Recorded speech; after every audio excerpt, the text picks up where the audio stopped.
Kita sudah sampai di Bentara Papua, Bentang Nusantara Papua, tepatnya di Stasiun Udo Hotma, sebuah pusat pendampingan dan pengembangan masyarakat, baik pengembangan kapasitas kampung maupun pengembangan pengelolaan sumber daya alam berkelanjutan dan kedaulatan pangan. Nah, seperti apa sih peran Bentara ini dalam meningkatkan potensi kekayaan alam dan masyarakat Papua Barat, khususnya di wilayah Udo Hotma, Kabupaten Pegunungan Arfak? Yuk kita cari tahu sama-sama.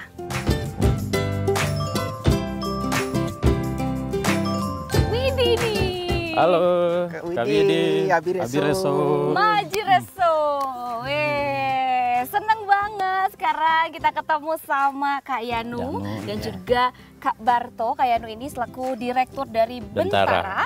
Dan Kak Barto ini merupakan salah satu sosok inspiratif ya, yang sangat menginspirasi sebagai petani milenial. Kita mau ngobrol-ngobrol, tapi mungkin di area perkebunan kopi lebih asik kali ya. Boleh. Kita ke sana? Boleh. Boleh.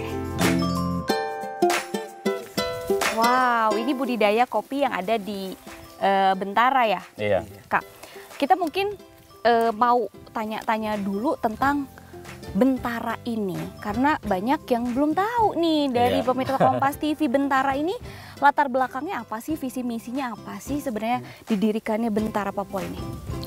Bentara Papua adalah salah satu yayasan yang bergerak dalam pendampingan dan pemberdayaan masyarakat untuk mendukung pembangunan berkelanjutan dan konservasi di Provinsi Papua Barat. Jadi salah satu visi yang kami rumuskan di Bentara Papua itu adalah pengelolaan sumber daya alam sebagai sumber penghidupan bagi masyarakat setempat secara adil, berkelanjutan dan beradat gitu.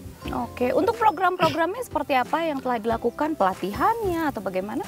Memang program kerja yang kita rumuskan itu adalah tidak terlepas dari visi utama tadi dan juga mimpi besar atau tujuan utama tadi untuk mendukung pembangunan berkelanjutan dan konservasi di Provinsi Papua Barat seperti begitu, termasuk pemberdayaan masyarakat tadi. Jadi salah satu program kerja yang kita lakukan itu adalah bagaimana mengembangkan kebun-kebun percontohan atau demplot, baik itu dari sektor pertanian itu misalnya kalau tanaman perkebunan itu seperti kopi, seperti begitu yang saat ini yang kita sedang lihat. Setelah itu ada tanaman hortikultura juga. Jadi ada berapa tanaman nih? Ada tiga bagian besar dari sektor pertanian. Jadi ada tanaman hortikultura, ada tanaman pangan, dan juga tanaman perkebunan. Gitu. Kalau di perkebunan itu kopi, tanaman pangan itu adalah umbi-umbian seperti begitu, makanan lokal yang ada di masyarakat itu yang tetap kita konservasikan gitu melalui kebun-kebun percontohan. Nah, yang tanaman hortikultura itu adalah tanaman wortel seperti begitu yang kita ajarkan juga kepada masyarakat untuk bagaimana cara perbanyakkan bibit wortel secara organik tapi mandiri gitu. Sejauh ini manfaat yang dirasakan oleh masyarakat signifikankah? Sejauh ini yang kita lihat itu memang signifikan karena hampir semua wilayah kerja Bentara itu sudah mampu menghasilkan bibit secara mandiri dan juga demplot-demplot yang kami kembangkan ini sudah duplikasi di masyarakat yang kita dampingi juga, sudah modifikasi juga sesuai dengan konteksnya gitu, kondisi wilayah mereka seperti itu. Yang saya dengar juga ada pemimpin dari pemuda, salah satunya Benar. Ini Barto, ya, salah satu cetakan dari dari Bentara nih. Bisa diceritakan perannya seperti apa sih di masyarakat dalam hal program pelatihan ini, Kak?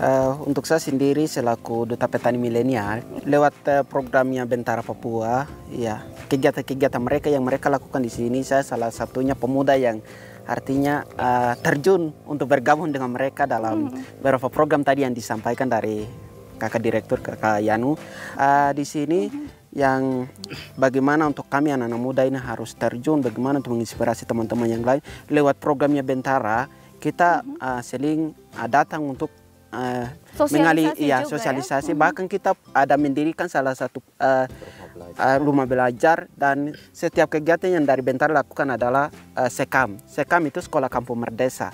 Itu dilibatkan setiap pemuda di tiap kampung, pemuda kreatif yang kita percaya mereka ikut gabung untuk kita belajar sama-sama bagaimana untuk pemuda ini harus aktif di kampung untuk kembangkan potensi-potensi yang ada di kampung itu.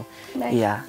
Kalau dari pertaniannya, apakah memang ada metode yang memang diterapkan begitu yang kaitannya dengan konservasi alam juga? Betul. Seperti apa sih, Kak Berta? Metodenya tumpang sari. Ya, jadi bukan hanya di sini tapi di beberapa kebun pun sama. Jadi di sini cuma karena di sini ada artinya kita mau jadikan tempat ini untuk percontohan.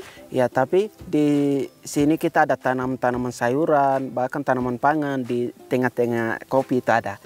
Ya, jadi istilahnya tidak merusak alam, tidak ada penebangan juga, iya, begitu betul. ya. Terus untuk kopi sendiri bahkan hanya di sekeliling situ, tapi kalau yang di belakang rumah, bahkan di kebun yang dekat dengan sumber air, kita pokoknya tanam kopi, tapi untuk lahannya kita tidak bakar. Dia punya naungannya pun kita tidak tebang. Baik. Terakhir, untuk harapannya seperti apa dari keduanya? Kami berharap muncul peran masyarakat setempat sebagai pemimpin dalam mengelola sumber daya alam yang ada di wilayah mereka itu sendiri. Misalnya salah satu contohnya adalah Barto. Jadi kita sebenarnya di wilayah Pegunungan Arfak itu mengharapkan itu ada Barto-Barto yang lain yang muncul di setiap wilayah. Iya, ada duta-duta petani milenial yang muncul di wilayah lain juga, supaya mereka ini yang menjadi contoh yang real gitu ya. Kita bisa lihat indikatornya seperti begitu. Jadi kita bisa ukur gitu. Seperti itu. Baik, lalu bagaimana dengan Kak Berto?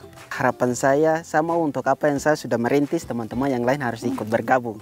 Ya, supaya bukan seperti yang tadi Kakak Yani sampaikan bahwa bukan hanya Barto saja, tapi ada Barto-Barto lain yang ikut tergabung untuk bagaimana mengembangkan potensi. Salah satunya tanaman kopi, untuk bagaimana kita harus lebih kembangkan bahkan untuk tanaman-tanaman yang lain. Ya, jadi kita mau jadikan Pegap ini dengan potensi yang ada harus berkelanjutan. Iya, dan tentunya ini juga akan menghasilkan kesejahteraan dalam hal ekonomi bagi masyarakat setempat. Ya. Terima kasih banyak atas waktunya. Kita sambil berkeliling-keliling dulu nanti sebelum saya ke Pak ABT.